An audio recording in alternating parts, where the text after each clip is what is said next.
Ever feel like you're on the outside looking in? Like the world has already decided who you are based on where you live or how much money your family has? If so, then you've got to hear about a book that captures that feeling perfectly, The Outsiders by C. Hinton. Welcome back to the channel, book lovers.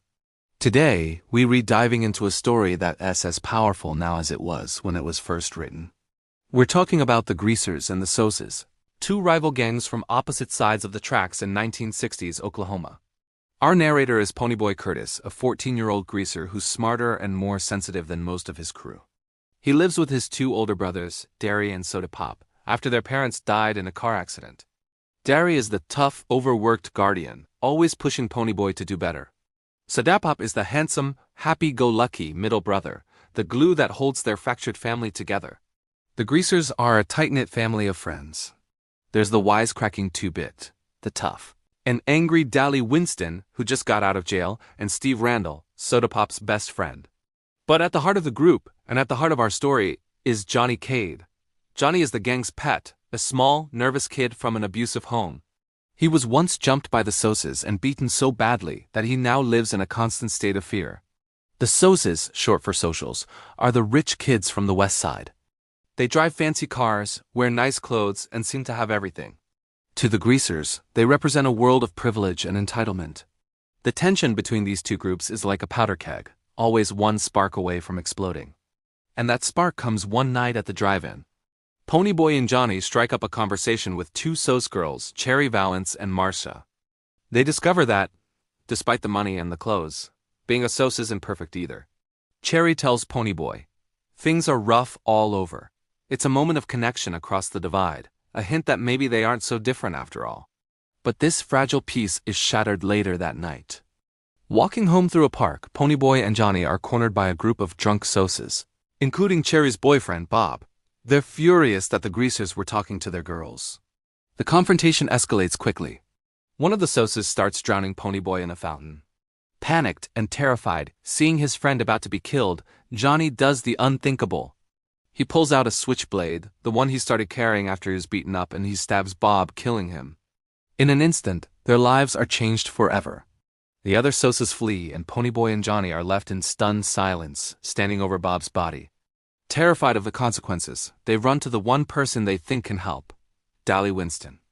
Dally, who knows the system all too well, gives them money, a loaded gun, and a plan. He tells them to hop a train and hide out in an abandoned church in a town called Windricksville. Alone and on the run, Ponyboy and Johnny cut and dye their hair to disguise themselves, severing the last visible tie to their greaser identity. They pass the time reading Gone with the Wind and watching the sunrise. It's during one of these sunrises that Ponyboy recites a Robert Frost poem, "Nothing Gold Can Stay," which resonates deeply with Johnny. Johnny sees the gold in the sunrise, in innocence, and in the goodness of the world, and he fears it's all slipping away. After about a week, Dally shows up. He takes them out to eat and brings news from home. The Greasers and Socs are set for an all-out rumble to settle the score once and for all. He also brings a letter from Soda Pop, a reminder of the home Ponyboy desperately misses.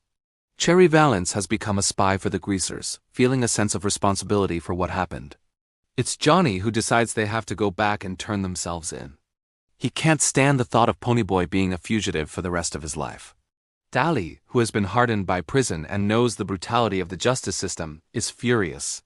He doesn't want Johnny to end up like him. As they drive back towards the church, they see it's on fire.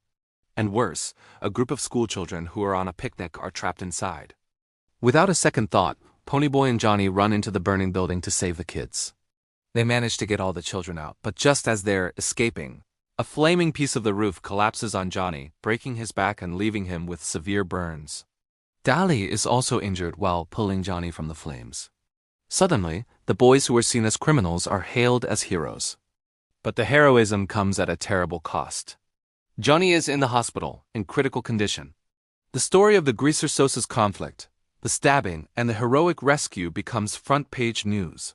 Ponyboy is reunited with his brothers, and the threat of being sent to a boys' home looms over them. The rumble is still on. Despite their injuries, Dally and Ponyboy decide they have to fight. They fight for Johnny. The Greasers win the rumble, but it's a hollow victory. It changes nothing. Immediately after the fight, Dally grabs Ponyboy and they rush to the hospital to see Johnny. His condition has worsened. They tell him they won the rumble, but Johnny doesn't care about that anymore. He looks at Ponyboy and in a weak voice, whispers his final words. Stay gold, Ponyboy. Stay gold. And with that, Johnny Cade, the gentle, frightened boy who became a hero, is gone. Johnny's death is the breaking point. It's the moment that changes everyone, especially Dally, who saw Johnny as the one good thing in a broken world. But that's a story for our next video. Thank you so much for watching. If this story touches you, hit that like button, and don't forget to subscribe and turn on notifications so you don't miss the conclusion to this incredible story. See you next time.